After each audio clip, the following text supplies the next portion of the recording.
තාප විකිරණය. විකිරණය කියලා කියන්නේ ද්‍රව්‍යමය මාත්‍යක සහභාගීත්වයෙන් තොරව ශක්තිය එක තැනක සිට තවත් තැනකට ප්‍රචාරණය වෙන ක්‍රමයයි. තාප විකිරණය වස්තුවක් තම උෂ්ණත්වය හේතු කොටගෙන විමෝචනය කරන්නා වූ විකිරණ තාප විකිරණ ලෙස හඳුන්වනවා. වස්තුවක් තමගේ උෂ්ණත්වයෙන් හින්දා ඒ වස්තුවෙන් පිට කරන ලබන විකිරණ තාප විකිරණ ලෙස හඳුන්වනවා. මේවා ප්‍රධාන වශයෙන් අයත් වෙන්නේ විද්‍යුත් චුම්බක වර්ණාවලියේ අදෝරක්ත කොටසට. මේ වගේ තරංගායම් පරාසය සාමාන්‍යයෙන් දල වශයෙන් මයික්‍රෝමීටර් 1ක ඉඳන් මිලිමීටර් 1ක් පමණ වෙනවා.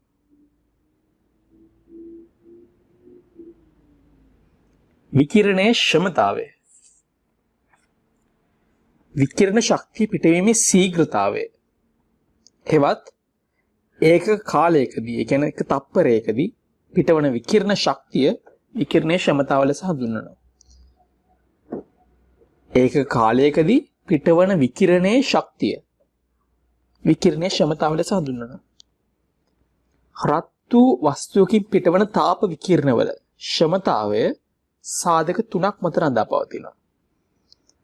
පළවෙනි සාධකය වන්නේ එම වස්තුවේ පෘෂ්ඨික උෂ්ණත්වය. මොකද මේ පෘෂ්ඨයේ රත් වෙච්ච හින්දා තමයි, පෘෂ්ඨයේ උෂ්ණත්වයේ යම් නැග්මක් තියෙන හින්දා තමයි මේ වස්තුවෙන් විකිරණ පිට වෙන්නේ.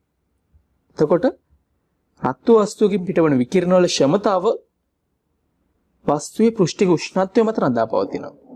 ඒ වගේම ඒ වස්තුවේ පෘෂ්ඨ වර්ගඵලය, ඒ කියන්නේ විකිරණ පිට කරන පෘෂ්ඨයේ වර්ගඵලය මත ඒකට රඳා පවතිනවා. උෂ්ණත්වය වැඩි වෙන්න පිටවන විකිරණ වල ක්ෂමතාව වැඩි. පෘෂ්ඨ වර්ගඵලය වැඩි වෙන්න විකිරණ වැඩි ප්‍රමාණයක් පිටවෙන හින්දා විකිරණ ක්ෂමතාව වැඩි. ඒ වගේම විකිරණ පිට කරන පෘෂ්ඨයේ ස්වභාවය, ඒක ඔයගොල්ලන්ට තවත් ටිකක් ඉස්සරහට යද්දී තේරුම් ගන්න මොකද්ද මේ කියන්නේ කියලා. විකිරණ පිට කරන පෘෂ්ඨයේ ස්වභාවය අනුව පිට කරන විකිරණ වල ක්ෂමතාව වෙනස් වෙනවා. විකිරණයේ තීව්‍රතාවය. තීව්‍රතාවය කියලා කියන්නේ ඒකක වර්ගඵලයකින් ඒක කාලයක් තුලදී පිටවන විකිරණ වල ශක්තිය විකිරණයේ තීව්‍රතාවය ලෙස හඳුන්වනවා. දැන් මෙතන අපි ඒකක වර්ගඵලය ගැන කතා කරන හින්දා හැම වෙලාවෙම අපි කතා කරන්නේ වර්ගඵලයේ 1 වර්ග මීටර තියාගෙන ඒකක වර්ගඵලයක්. එතකොට වර්ගඵලය කියන සාධකය නියතයක් වෙලා තියෙනවා. එතකොට වර්ගඵලය කියන සාධකයේ නියතයක් වෙලා තියෙද්දි මේ පිටවන විකිරණ වල තීව්‍රතාව අර කලින් රඳා පැවතුණු සාධක තුනෙන් වර්ගඵලය හැරෙන්නේ ඊතුරු සාධක දෙක මත රඳා පවතිනවා. ඒ කියන්නේ වස්තුවේ පෘෂ්ඨික උෂ්ණත්වය මත රඳා පවතිනවා. විකිරණ පිට කරන පෘෂ්ඨයේ ස්වභාවය මත රඳා පවතිනවා. ඒත් වර්ගඵලය මත රඳා පවතින්නේ නැහැ. මොකද වර්ගඵලය මෙතන ඒකකයක් කරන් තියෙන හින්දා. එහෙම නැත්නම් නියතයක් කරන් තියෙන හින්දා.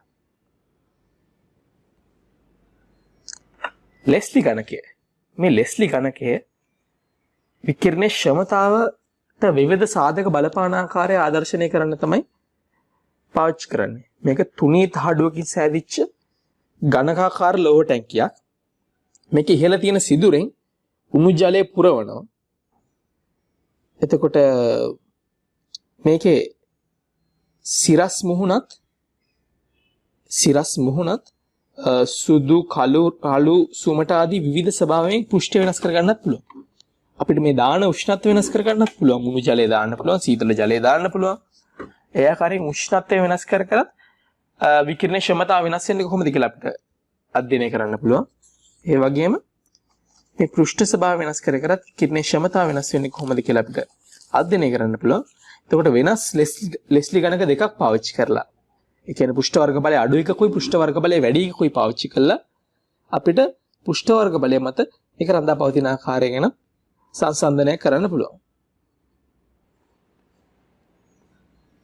එතකොට මේ ක්ෂමතාව පරීක්ෂා කරන්න අපි ගන්න උපකරණයක්, ඒ කියන්නේ ලෙස්ලි ගණකයට යම් දුරක් ඈතින් තියෙන තාප විද්‍යුත් පුඤ්ජය කියලා උපකරණයක්. මේ තාප විද්‍යුත් පුංජයේ තියලා ඒ තාප විද්‍යුත් පුංජය මගින් තමයි අපි කොහොමද මේකේ ක්ෂමතාව වෙනස් වෙන්නේ කියන එක ගැන අවබෝධය. තාප විද්‍යුත් පුංජයක් කියලා කියන්නේ තාප විද්‍යුත් යුග්ම ගණනාවක් ශ්‍රේණිගතව ඈඳලා හදාගන්න වැඩි විද්‍යුත්කාම බලයක් තියෙන උපකරණයක්. එතකොට අපි මෙහෙම කිව්වොත් අපි දැන් උෂ්ණත්වයේ සමග විකිරණයේ ක්ෂමතාව වෙනස් වෙන්නේ කොහොමද කියලා හොයන්න යන්නේ. මේ ලෙස්ලි ගණකයට අපි විවිධ උෂ්ණත්ව ලෙස්ලි ගණකය වෙන්න ඕන. ලෙස්ලි ගණකයට විවිධ උෂ්ණත්වවල ඇති ජලය පුරවන. පෘෂ්ඨ ස්වභාවය අපි නියතව තියා ගන්නවා. ඒ කියන්නේ එකම පෘෂ්ඨ ස්වභාවයක් තියන් ඉන්නවා පරීක්ෂණයේ මුළුල්ලේම. එතකොට එහෙම තියාගෙන තාප විද්‍යුත් පුංජය තියලා ඒකේ අර ගැලනෝමීටර උත්ක්‍රමණය අපි පරීක්ෂා කරනවා. උෂ්ණත්වය වැඩි වෙන්න ගැලනෝමීටර උත්ක්‍රමණය වැඩි වෙනවා. උෂ්ණත්වය වැඩි වෙන්න ගැලනෝමීටර උත්ක්‍රමණය වැඩි වෙනවා. ඒ කියන්නේ උෂ්ණත්වය වැඩි වෙද්දී විකිරණයේ ක්ෂමතාව වැඩි වෙලා තියෙනවා. මේ ගැලනෝමීටර උත්ක්‍රමණය වැඩි වෙනවා කියලා කියන්නේ එතන විකිරණයේ ක්ෂමතාව වැඩි වෙලා තියෙනවා කියන එක. මොකද ඇත්තට මේකෙදි වෙන්නේ තාප විද්‍යුත් පුංජයට මේ තාප විකිරණ වදින්න සලස්වනවා. ඒක කියන්නේ උණුසුම් සංදියට තාප විකිරණ අපි දන්නවා තාප විද්‍යුත් යුග්මයක තියෙනවා උණුසුම් සංදියක් තියෙනවා සිසිල් සංදියක් තියෙනවා. ඒ තාප විද්‍යුත් යුග්මයේ උණුසුම් සිසිල් සංදි දෙක අතර යම්කිසි උෂ්ණත්ව වෙනසක් පවත්වා ගත්තම ගැලනෝමීටර උත්ක්‍රමණයක් පෙන්වනවා ඒක. ඒ වගේම තමයි මේ තාප විද්‍යුත් පුංජය කියලා කියන්නේ. ඒකෙත් උණුසුම් සංදියක් තියෙනවා සිසිල් සංදියක් තියෙනවා. මේ උණුසුම් සංදියට මේ තාප විකිරණ වදින්න සලස්වනවා. එතකොට මෙතන උණුසුම එන්න වැඩි වෙනවා. අපි දැන් මේකේ උණුසුම එන්න වැඩි කරද්දී අර උණුසුම් සංදියේ උෂ්ණත්වයත් එන්න වැඩි වෙනවා. උණුසුම් සංදියේ උෂ්ණත්වය එන්න වැඩි කරද්දී මේ උෂ්ණත්ව අන්තරයත් එන්න වැඩි වෙනවා. උෂ්ණත්ව අන්තරය වැඩි වෙනවා කියලා කියන්නේ මේ ගැලනෝමීටරේ පෙන්වන උත්ක්‍රමණය එන්න වැඩි වෙනවා. උත්ක්‍රමණය වැඩි වෙනවා කියලා කියන්නේ අපිට උත්ක්‍රමණය වැඩි වෙනවා කියන නිරීක්ෂණය මගින් නිගමනයකට එන්න පුළුවන් මේ විකිරණයේ ක්ෂමතාව වැඩි වෙලා තියෙනවා කියලා. උෂ්ණත්වය වැඩි කරද්දී. ඊට පස්සේ වර්ගඵලය විවිධ ප්‍රමාණයේ ලෙස්ලි ගණක කිහිපයක් එකම උෂ්ණත්වයේ ඇති ජලයෙන් පුරවන. විවිධ ප්‍රමාණයේ ලෙස්ලි ගණක කිහිපයක් එකම උෂ්ණත්වයේ ඇති ජලයෙන් පුරවන. ඊට පස්සේ එකම ස්වභාවය ඇති පෘෂ්ඨයකට සමදුරින්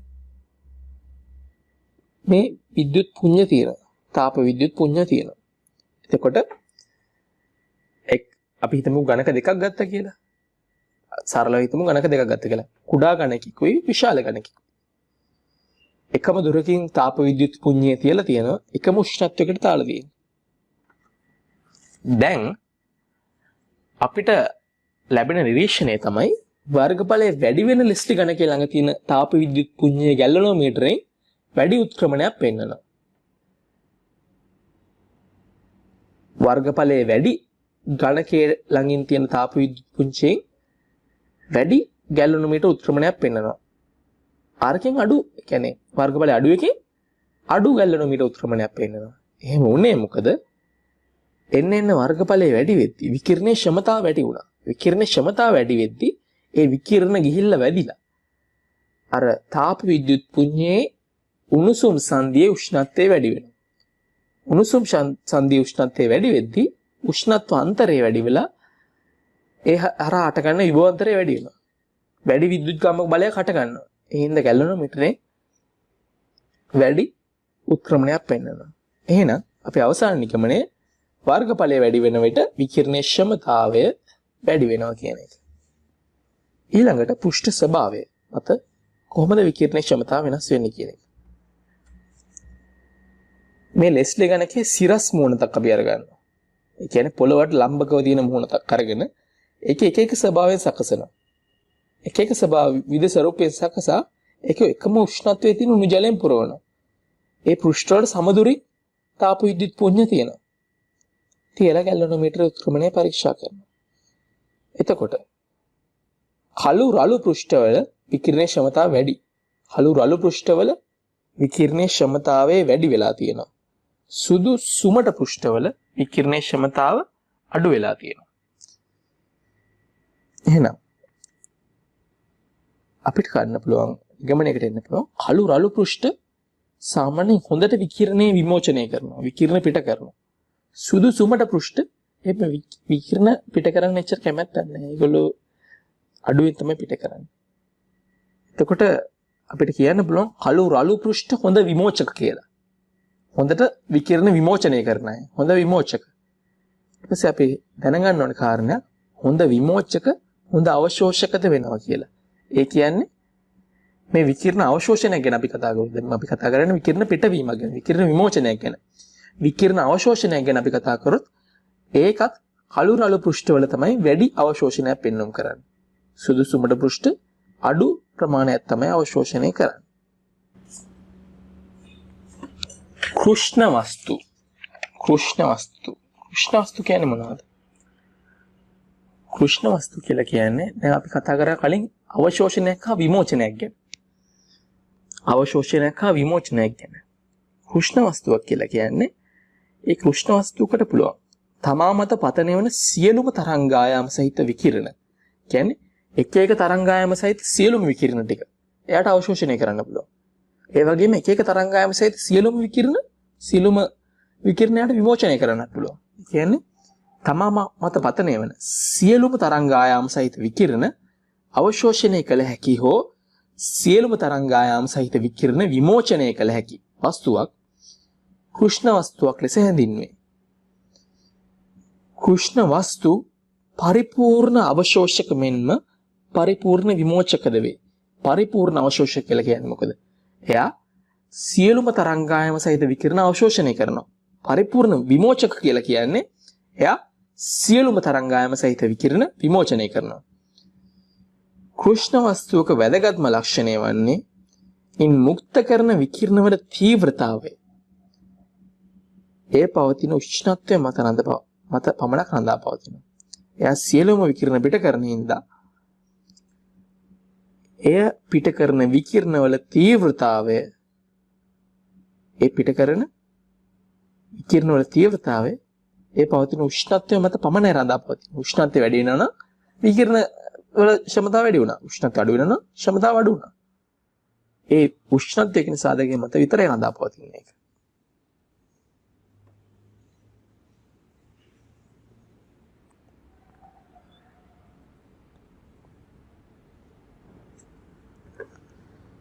කෘෂ්ණ වස්තුක ආකෘතිය. මේ වම් පැත්තෙන් තියෙන රූපයක්. ඒකේ තියෙන්නේ ඝනකයක්. ඝනකයක් ඇතුළත කුහරයක් තියෙනවා. ඒ කුහරය බාහිරට නිරාවරණය වෙන්න කුඩා සිදුරක් තියෙනවා. කුඩා සිදුරක් තියෙනවා. අපි මේක ඇතුළට යම්කිසි ආලෝක කිරණයක් හරි මොනවා හරි විකිරණයක් එවනවා. විකිරණයක් එවනවා. විකිරණයක් එවම මේක විකිරණේ මේ කුහරය ඇතුළට ගිහිල්ලා පරාවර්තනය වෙනවා.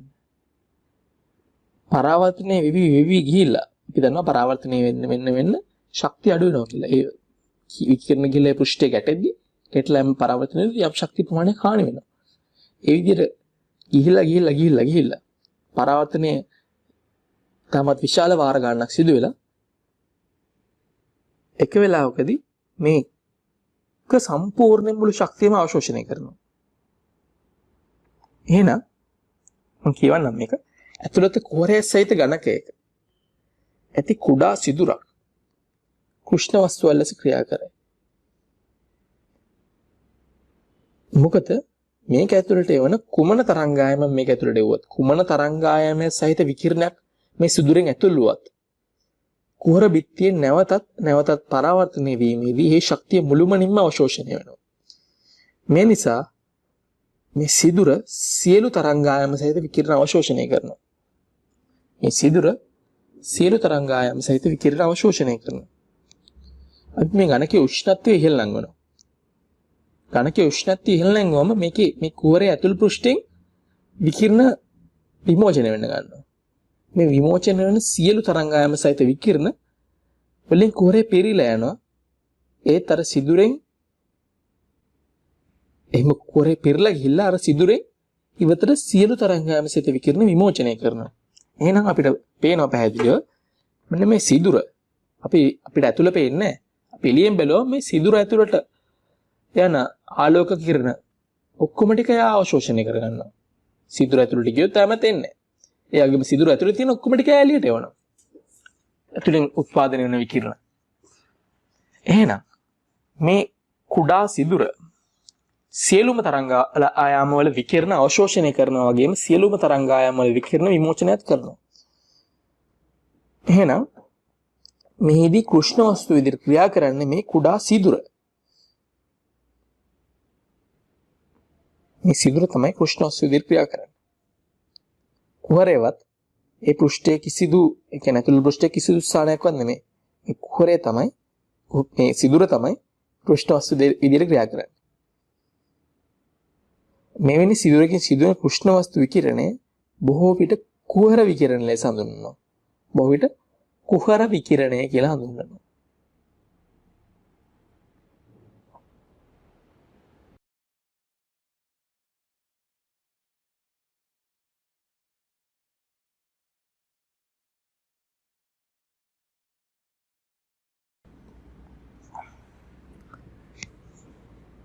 යම් උෂ්ණත්වයකදී කෘෂ්ණ වස්තුව පිට කළ උපරිම තීව්‍රතාවයට අනුරූප විකිරණයේ තරංග ආයාමයේ කෘෂ්ණ වස්තුව පැවති නිරපේක්ෂ උෂ්ණත්වයේ දුනිතය නියතයකි. වීන්ගේ විස්ථාපන නියමය. වීන්ගේ විස්ථාපන නියමයෙන් කියන්නේ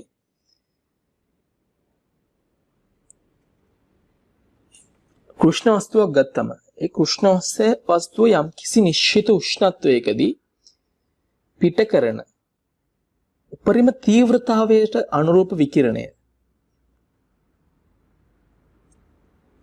කෘෂ්ණ වස්තුවක් ගත්තම ඒක යම් කිසි උෂ්ණත්වයකදී පිට කරන උපරිම තීව්‍රතාවයට අනුරූප විකිරණයේ තරංග ආයාමය ගුණ කිරීම. ඒ කෘෂ්ණ වස්තුව පැවති නිරපේක්ෂ උෂ්ණත්වය කියන දෙකේ ගුණිතය නියතයක් කියලා. එතකොට මේ උපරිම තීව්‍රතාවයට අනුරූප තරංගායාමයට අපි කියනවා ලැම්ඩා m කියලා. නිරපේක්ෂ උෂ්ණත්වය T. එහෙනම් ලැම්ඩා m ගුණ කිරීම T සමාන වෙනවා C. C කියන්නේ වින්නියතය. C කියලා කියන්නේ වින්නියතය. එතකොට මේක අගයක් විතර 2.8යි 9යි 8 වැඩි කිරීම 10 ඍණ 3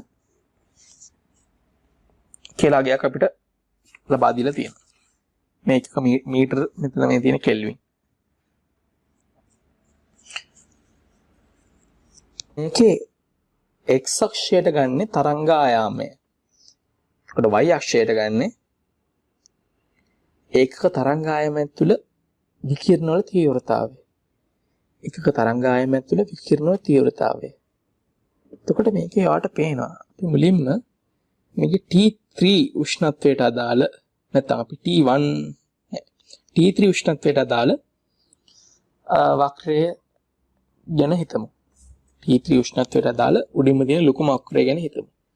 එතකොට මේක මේ වගේ හැඩයක් එන්නේ. මෙහෙම හැඩයක් එන්නේ. එතකොට මේකේ ඔයාලට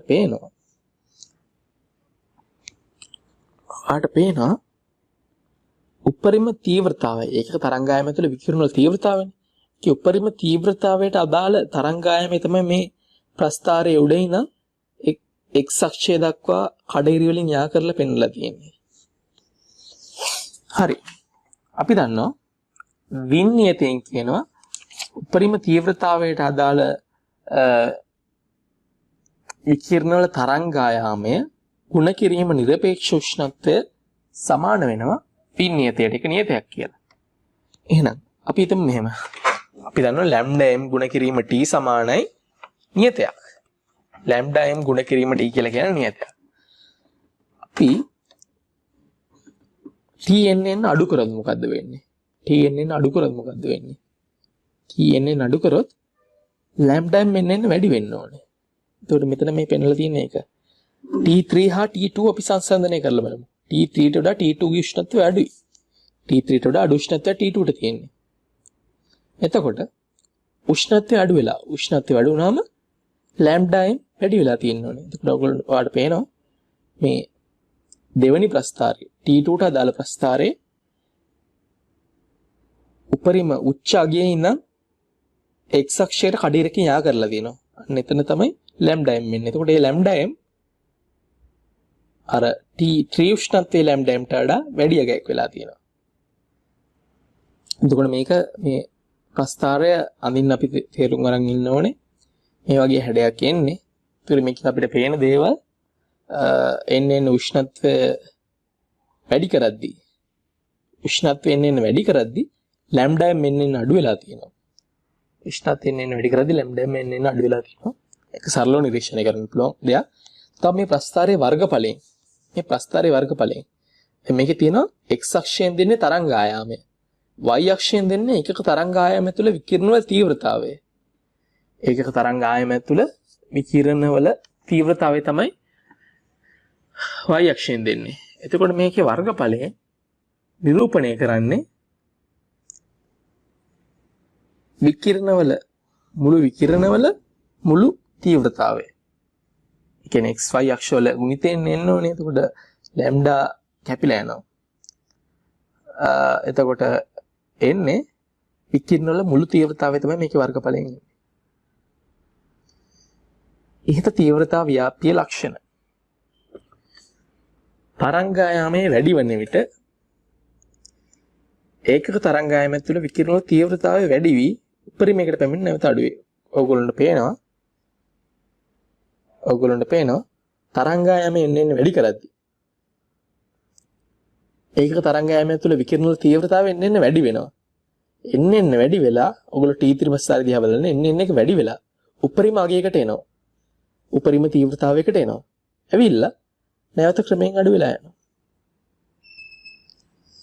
ඊළඟට උෂ්ණත්වය වැඩි වෙන විට උපරිම තීව්‍රතාවයට අනුරූප විකිරණ තරංගායාමය අඩු වේ. ඒක අපිට කෙලින්ම ලැම්ඩා mt සමානයි c කියන වීන්ගේ නියතය මගින් වීන්ගේ නියමය මගින් අපිට කියන්න පුළුවන්. එන්නේ උෂ්ණත්වය වැඩි වෙද්දී උපරිම තීව්‍රතාවයට අනුරූප විකිරණ තරංගායාමය එන්න අඩු වෙනවා. උෂ්ණත්වය වැඩි වන විට නිශ්චිත තරංගායාමයකට අනුරූප තීව්‍රතාවය වැඩි වෙනවා. උෂ්ණත්වය වැඩි වෙන විට නිශ්චිත තරංගායාමයකට අදාළ තීව්‍රතාවය වැඩි වෙනවා. එන්නේ උෂ්ණත්වය වැඩි තීව්‍රතාවය වැඩි වෙනවා. එතකොට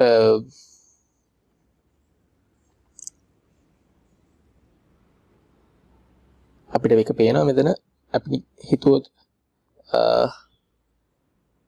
අපි මේ T3 ගේ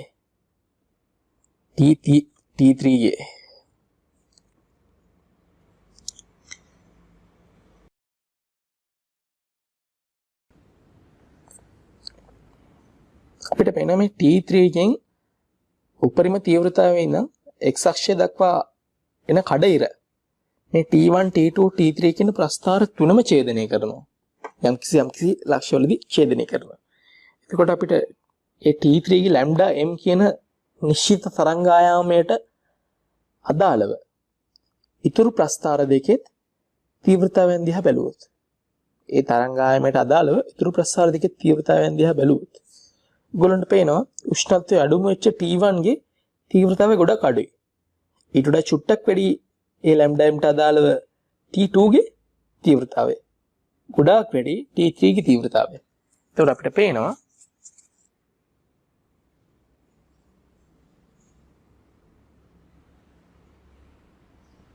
උෂ්ණත්වය වැඩි වෙන විට නිශ්චිත තරංගායාමයකට අනුරූප තීව්‍රතාවය වැඩි වෙනවා. ඒ වගේම උෂ්ණත්වය වැඩි වෙන විට තීව්‍රතාවය වැඩි වෙනවා. ඊ රාශිය වැඩි වෙනවා කියලා කියන තීව්‍රතාවය වැඩි වෙනවා. මේ වර්ගඵලය මගින් මුළු විකිරණ වල තීව්‍රතාවය පෙන්වුම් කරනවා. මේ වර්ගඵලය මගින් මුළු විකිරණ තීව්‍රතාවය පෙන්වුම් කරනවා.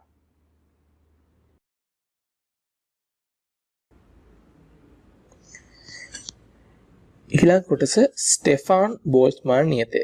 ස්ටෙෆාන් බෝල්ට්ස්මාන් නියමය. මේ නියමෙන් කියන්නේ කෘෂ්ණ වස්තුවක පෘෂ්ඨයේ ඒකක වර්ගඵලයකින් තප්පරයකදී පිටවන මුළු ශක්තිය ඒකක වර්ගඵලයකින් තප්පරයකදී පිටවන මුළු ශක්තිය මුළු විකිරණ ශක්තිය කියන්නේ ඇත්තටම තප්පරයකදී ඒකක වර්ගඵලයෙන් කියලා කියන්නේ විකිරණ ක්ෂමතාවය එම කෘෂ්ණ වස්තුව පැවති නිරපේක්ෂ උෂ්ණත්වයේ සිව්වන බලයට අනුලෝම සමානුපාතික වේ. උෂ්ණ වස්තුවක පෘෂ්ඨයේ ඒකක වර්ගඵලයකින් තප්පරයකදී පිටවන මුළු විකිරණ ශක්තිය එම කෘෂ්ණ වස්තුව පැවති නිරපේක්ෂ උෂ්ණත්වයේ සිව්වන බලයට අනුලෝමව සමානුපාතික වේ.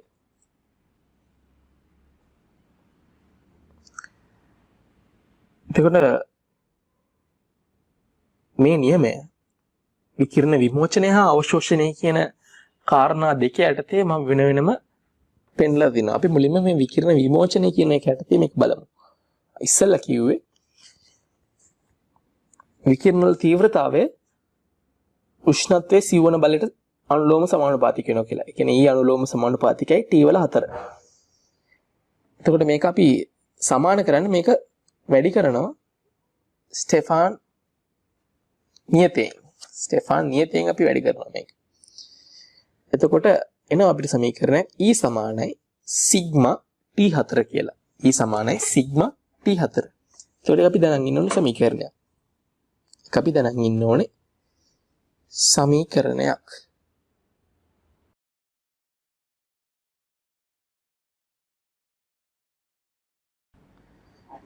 ඒ සමීකරණය කියන්නේ විකිරණයේ ක්ෂමතාවය සමානයි සිග්මා T4 කියලා.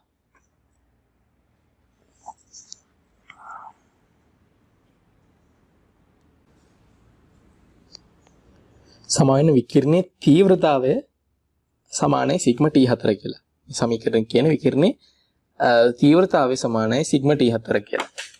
ඒකට තීව්‍රතාවය කියලා කියන්නේ ඇත්තටම ක්ෂමතාවයේ බෙදීම වර්ගඵලය. ක්ෂමතාවයේ බෙදීම වර්ගඵලය තමයි තීව්‍රතාවය කියලා කියන්නේ. එතකොට අපි E කියන තීව්‍රතාවය කියන එක වෙනුවට අපි ආදේශ කරනවා P බෙදීම A කියන ක්ෂමතාවයේ බෙදීම වර්ගඵලය. එහෙනම් ක්ෂමතාවයේ බෙදීම වර්ගඵලය සමානයි සිග්මා T4. එතකොට P සමානයි සිග්මා A T4. එතන P කියලා කියන්නේ විකිරණයේ ක්ෂමතාවය. E කියලා කියන්නේ උඩ සමීකරණේ විකිරණයේ තීව්‍රතාවය. අපි හරියට දැනගන්න ඕනේ E සමානයි සිග්මා T4. එතන E කියලා කියන්නේ විකිරණයේ තීව්‍රතාවය. P සමානයි සිග්මා A T4. P කියලා කියන්නේ විකිරණයේ ක්ෂමතාවය. එතකොට මෙතන අපි T ට ආදේශ කරන්නේ. දැන් මේ වස්තුව රත් වෙච්ච හින්දා තමයි ඒකෙන් විකිරණ විමෝචනය වුනේ. ඒ හින්දා අපි මෙතන T ට ආදේශ කරන්නේ වස්තුවේ පෘෂ්ඨික උෂ්ණත්වය. වස්තුවේ පෘෂ්ඨික උෂ්ණත්වය තමයි අපි මෙතන T ට ආදේශ කරන්නේ. ඊට පස්සේ අපි කතා කරමු විකිරණ විමෝචනය, විකිරණ අවශෝෂණය ගැන. විකිරණ අවශෝෂණයත් ඔය වගේම සමීකරණයක් තියෙනවා. E සමානයි සිග්මා T4. E සමානයි සිග්මා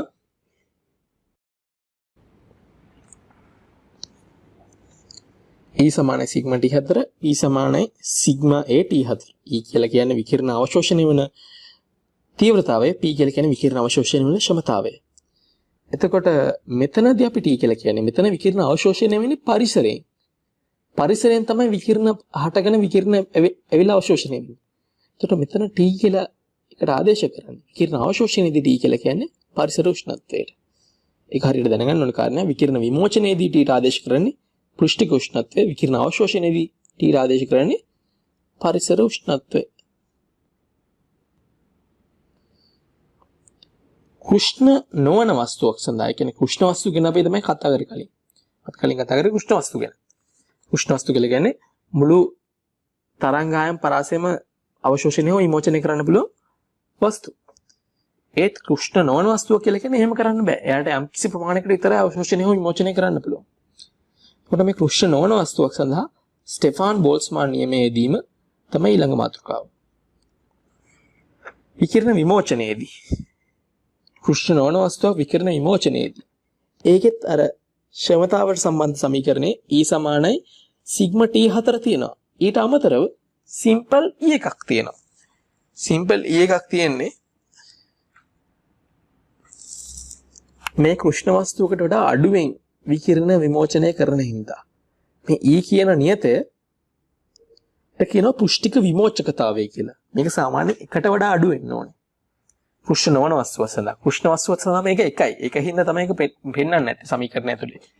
ඒ පුෂ්ණ නොවන වස්තුව සඳහා මේක එකට වඩා අඩුව ගයක් ගන්න ඕනේ. එතකොට කුෂ්ණ වස්තුවකේ කුෂ්ණ නොවන වස්තුවකේ අපි සංසන්දනය කරොත් කුෂ්ණ නොවන වස්තුවක් අඩු ක්ෂමතාවයකින් තමයි අඩු තීව්‍රතාවයකින් තමයි ශක්තිය විමෝචනය කරන්නේ. එතකොට E සමානයි සිම්පල් E සිග්මා T4. ඊට පස්සේ විකිරණ ක්ෂමතාවය ගැන කතා කරොත් P සමානයි simple E A sigma T4. P සමානයි E A සිග්මා T4. එතන මෙතන T කියලා කියන්නේ පෘෂ්ඨික උෂ්ණත්වය. මොකද පෘෂ්ඨයෙන් තමයි විකිරණ විමෝචනය වුනේ. ඊට පස්සේ විකිරණ අවශෝෂණයේදී E සමානයි A. අපි ඉස්සෙල්ලා දාපු නියතය සිම්පල් E. දැන් මෙතන සිම්පල් A. විකිරණ අවශෝෂණයේදී මේ E සමානයි සිම්පල් A සිග්මා T4. මේ E කිව්වේ විකිරණ අවශෝෂණය කරන තීව්‍රතාවය. ඊට පස්සේ P සමානයි සිම්පල් A සිග්මා T4. එතකොට මෙතන P කියලා කිව්වේ විකිරණ අවශෝෂණය කරන ක්ෂමතාවය. T කියලා කියන්නේ පරිසර උෂ්ණත්වය. මොකද පරිසරයෙන් තමයි විකිරණ අවශෝෂණය කරන්නේ. ඒකට සිම්පල් A කියලා කියන්නේ මේ පෘෂ්ඨික අවශෝෂකතාව. සිම්පල් E කියලා කියන්නේ පෘෂ්ඨික විමෝචකතාව. සිම්පල් A කියලා කියන්නේ පෘෂ්ඨික අවශෝෂකතාව. අපි යම් කිසි වස්තුවක් සලකා බැලුවොත් ඒ වස්තුව සඳහා මේ පෘෂ්ඨික විමෝචකතාව පෘෂ්ඨික අවශෝෂකතාවට සමාන වෙනවා. ඒ කියන්නේ සිම්පල් E සමානයි සිම්පල් A වෙනවා. දී ඇති වස්තුවක් සඳහා පෘෂ්ඨික විමෝචකතාවය පෘෂ්ඨික අවශෝෂකතාවයට සමාන වේ. ඒ වගේම කුෂ්ණ වස්තුව සඳහා මේ පෘෂ්ඨික විමෝචකතාව සමානයි පෘෂ්ඨික අවශෝෂකතාව සමාන 1. ඒ කියන්නේ මේ දෙකම එකට සමාන වෙන කුෂ්ණ වස්තුව සඳහා. මොකද කුෂ්ණ වස්තුව එයාට තියෙන සම්පූර්ණ තරංගායම පරාසයම අවශෝෂණය කරන හින්දා. කුෂ්ණ නොවන වස්තුව සඳහා පෘෂ්ඨි විමෝචකතාවය හා පෘෂ්ඨික අවශෝෂකතාවය පෘෂ්ඨි අවශෝෂකතාවය එකට වඩා අඩුවකයක් ගන්නවා. මොකද එයා අඩුවෙන් විකිරණ අවශෝෂණය හා විමෝචනය සිදු කරන හින්දා. මේ කෘෂ්ණ වස්තු විකිරණයේ තීව්‍රතාව ව්‍යාප්තිය සෛද්ධාන්තිකව පැහැදිලි කිරීම සඳහා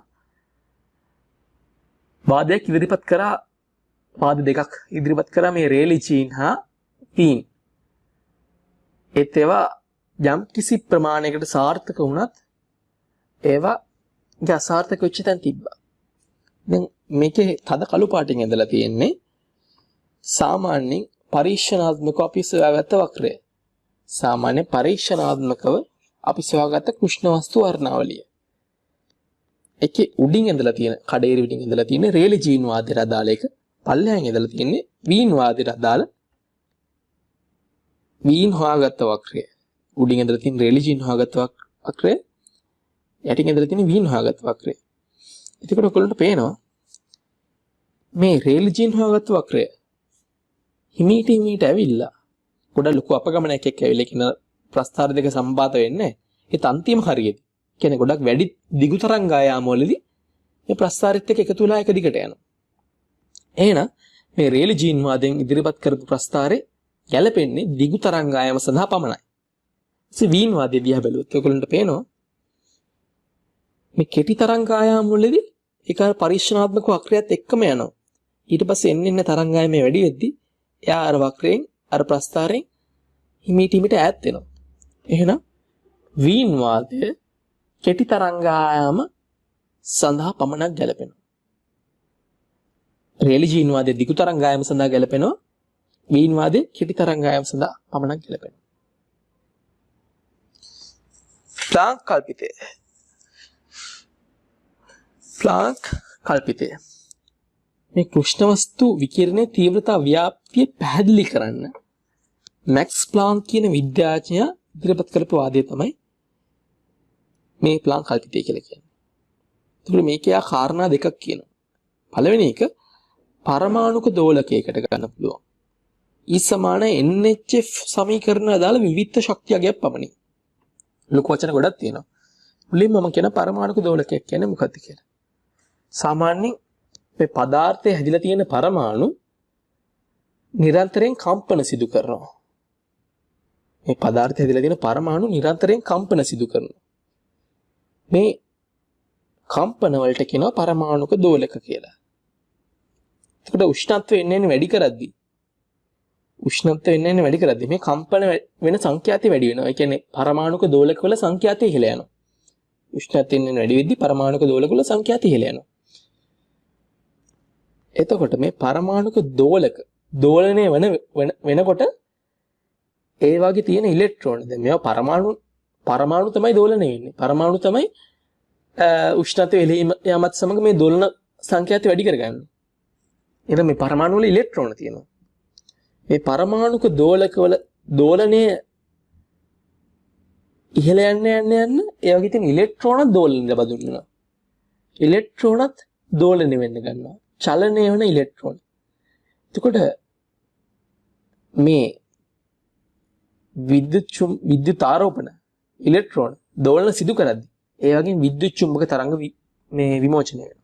අන්න ඒ විදිහට තමයි එන්න උෂ්ණත්වය ඉහළ නම් වද්දී විකිරණ විමෝචන වෙන ප්‍රමාණය වැඩි උනේ.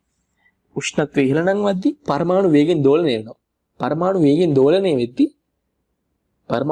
දෝලණය වෙද්දී ඒ වගේ ඉලෙක්ට්‍රෝනක් දෝලණය වෙනවා. ඉලෙක්ට්‍රෝන චලනය වෙන විද්‍යුත් ආරෝපණ හින්දා ඒ වගේ විද්‍යුත් චුම්බක තරංග එහෙම නැත්නම් විකිරණ විමෝචනය වෙනවා. ඉස්සර කාලේ භෞතික විද්‍යාවේ මතය තිබ්බේ ශක්තියට ඕනෙම අගයක් ගන්න පුළුවන් කියලා. ඒ කියන්නේ ශක්තියට 1.1.1.2.1.2.5 නොයගේ ඕන අගයක් ගන්න පුළුවන් කියලා. ඒක මම උදාහරණයක් විදිහට ඒව කිව්වේ. ඒත් මැක්ස් ප්ලාන්ක් කියනවා ශක්තියකට ගන්න පුළුවන්. ඒ කියන්නේ පරමාණුක දෝලකයට ගන්න පුළුවන්.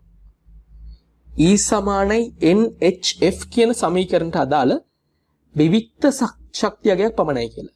විවික්ත ශක්තියගයක් පමණයි. විවික්ත කියලා කියන්නේ මොකද්ද? සන්තතික නැහැ. ඒ සියලුම අගයන් ගන්න බෑ. යම්කිසි අගයන් කීපයක් විතරයි. කියන්නේ යම්කිසි නිශ්චිත පරතරයක් තියාගෙන අගයන් කීපයක් ගන්න පුළුවන්. ඒ කියන්නේ මේ විදිහට බලුවොත් 1 2 3 4 5 6 7 8 අන්න එක සන්තතිකයි.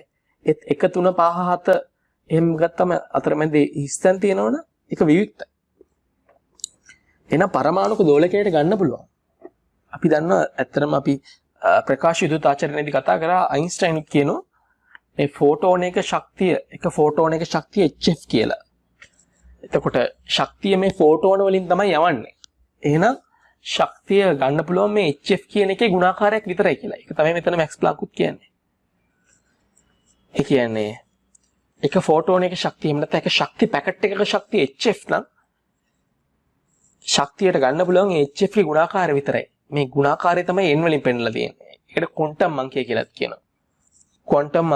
කියනවා. h කියලා කියන්නේ ප්ලාන්ක් නියතය, f කියලා කියන්නේ සංඛ්‍යාතය. එහෙනම් මේ පරමාණුක දෝලකයකට ගන්න පුළුවන් E සමානයි NHF සමීකරණයට අදාළ විවික්ත ශක්තියගයන් පමණයි. මේ පරමාණුක දෝලක ශක්තිය අවශෝෂණය හා විමෝචනය කරන්නේ මේ HF ගේ සිම්පල් HF වෙන්න ඕනේ. HF ගේ ගුණාකාර ලෙස තමයි.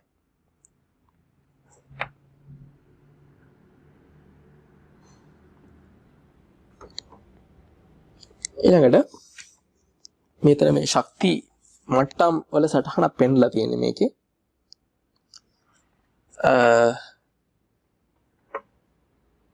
මේකේ n සමාන බිඳුව කියලා කියන්නේ බිඳුවන ශක්ති මට්ටම, කියන්නේ ශක්ති ශූන්‍ය මට්ටම. ඊට පස්සේ n සමාන 1 කියලා තියෙන්නේ. ඒකට යම්කිසි ශක්තියක් තියෙනවා E1 කියලා අපි හිතමු. E2 කියලා තියෙනවා. ඊට පස්සේ En කියලා තියෙන්නේ NHF කියන ශක්තිය දෙන එක. දැන් අපි හිතමු මේ E2 කියන ශක්ති මට්ටමේ ඉඳන් නැත්නම් අපි E1 කියන ශක්ති මට්ටමේ ඉඳන් E2ට යන්න ඕනේ. අපිට E1 ශක්ති මට්ටමේ ඉඳන් E2ට යන්න ඕනේ. E1 ශක්ති මට්ටමේ ශක්තිය HF. E2 ශක්ති මට්ටමේ ශක්තිය 2HF. එතකොට ශක්ති වෙනස HF. එහෙනම් අපිට HF ශක්තියක් අවශෝෂණය කරොත් තමයි අපිට E1 ඉඳන් E2 ට යන්න පුළුවන්. අපිට E1 ඉඳන් E2 ට යන්න පුළුවන් HF කියන ශක්තියක් අවශෝෂණය කරොත් විතරයි. අපිට ඊට පස්සේ E නෝට් යන්න ඕනේ කියලා හිතමුකෝ. බිඳු වෙන ශක්ති මට්ටමට. E1 ගේ ඉඳන්. එතකොට මේ දෙක අතර ශක්ති වෙනස HF. අපි HF ශක්තියක් විමෝචනය කරොත් තමයි අපිට පල්ලෙහා ශක්ති මට්ටමට යන්න පුළුවන්. එතකොට අණුවා ශක්ති මට්ටම් දෙකක් අතර වෙනස HF කියලා තියෙනවා. අණුවා ශක්ති මට්ටම් දෙකක් අතර ශක්තියේ භාගික වෙනස. කියන්නේ එක ශක්ති මට්ටමක් අතර HF, ශක්ති මට්ටම් n ප්‍රමාණයක් අතර NHF. එහෙනම් මේ දෙකේ භාගික වෙනස කැපිලා ගියාම එක බෙදීම n. එක බෙදීම n. මේ n කියලා කියන්නේ මම කිව්වා ක්වොන්ටම් අංකය කියලා. ක්වොන්ටම් අංකය ශක්ති මට්ටම් ගාන කියලාත් අපිට කියන්න පුළුවන්. එහෙම නැත්නම් අපි දෙන ෆෝටෝන ගාන. මොකද අපි ෆෝටෝනයක් පිට කරලා තමයි පල්ලෙහා ශක්ති මට්ටමට එන්නේ. ෆෝටෝනයක ශක්තිය අරන් තමයි ඉහළ ශක්ති මට්ටමට එන්නේ. මහේක්ෂීය පද්ධතිවල ක්වොන්ටම් අංකය ඉතා විශාලයි. ඔයාලට පේනවා මේ මහේක්ෂීය පද්ධතියක රූපයක් පෙන්ලා තියෙනවා. ඒකේ ශක්ති මට්ටම් ගොඩාක් තියෙනවා. කියන්නේ ක්වොන්ටම් අංකය ඉතා විශාලයි. ඒ හින්දා ශක්තියේ භාගික වෙනස ඉතා කුඩයි. ඒකයට n වල n විශාලයි. එහෙනම් එක බෙදීමෙන් කියන එක ඉතාමත් කුඩයි. මේ නිසා ශක්තියේ විවික්ත ස්වරූපය මතු නොවේ. ඒ කියන්නේ එක ළඟින් ශක්ති මට්ටම් ගොඩක් තියෙද්දි ඒ ශක්ති මට්ටම් දෙක අතර තියෙන වෙනස ගොඩක් අඩුයි. හරියට මෙහෙම හිතුවොත් බිඳුවේ ඉඳන් 100 වෙනකන් නැත්නම් අපි මීටර 100ක් ලකුණු කර මීටර 100ක් දුර මැනලා මීටරෙන් මීටරයට බිඳුව 1 2 3 4 5 විදිහට ලකුණු කරන් යනවා. ඒකට ශක්ති මට්ටම් 100ක් එනවා කියලා හිතුවොත් අදාළ අතරමැද තියෙන වෙනස් HF ඒවා හරි නැත්නම් මීටරේ වෙනස් එනවා 100ක්. අපි මේකම අපි 1000කට බෙදුවොත් අපිට ගන්න පුළුවන් 1.1 1.2 1.3 ඒ වගේ ඊටමත් ආසන්න කුඩා කොටස් වලටත් අපිට මේක වෙන් කර ගන්න පුළුවන්. ඒ කියන්නේ මීටර 100 100කට බෙදුවොත් මීටරේ කොටස් වලට තමයි වෙන් කර ගන්න පුළුවන්. ඒ මීටර 100 1000කට බෙදුවොත් අපිට සෙන්ටිමීටර් 10 කොටස් වලට වෙන් කර ගන්න පුළුවන්. එතකොට සෙන්ටිමීටර් 10 කොට එක කොටසක ඉඳන් ඉදිරි කොටසට යන්න ඊටමත් කුඩා ප්‍රමාණයක තමයි වෙනස තියෙන්නේ. ඒක තමයි මෙතන කියන්නේ. මහේක්ෂීය පද්ධතිවල ශක්ති මට්ටම් ගන්න විශාලයි. ඒ හින්දා n විශාලයි. ක්වොන්ටම් අංකය වැඩි n විශාලයි.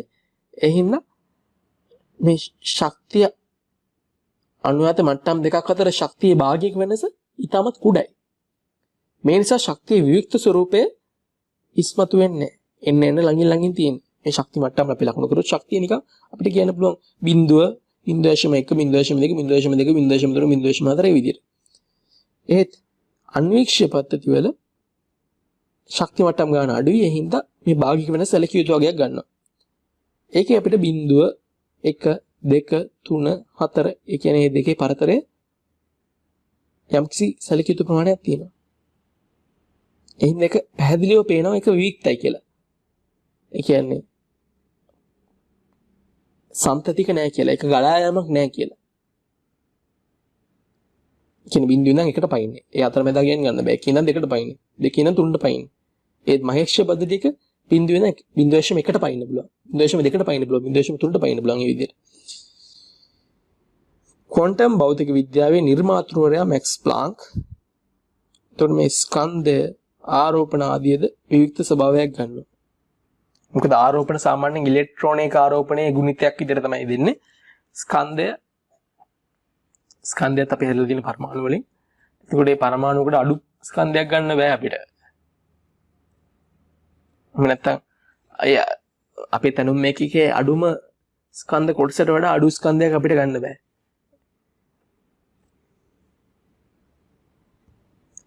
පසුගිය විභාගයටලු ගැන පොඩි අවධානයක් යොමු කරන්න හැදුවේ.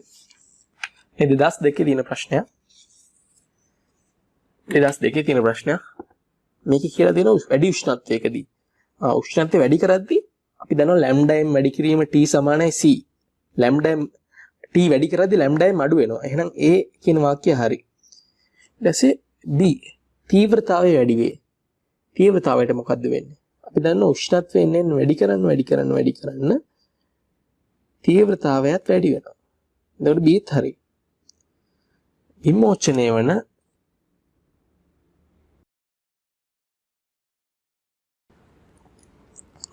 විමෝචනය වන විකිරණ වල ප්‍රවේගය වැඩි වේ.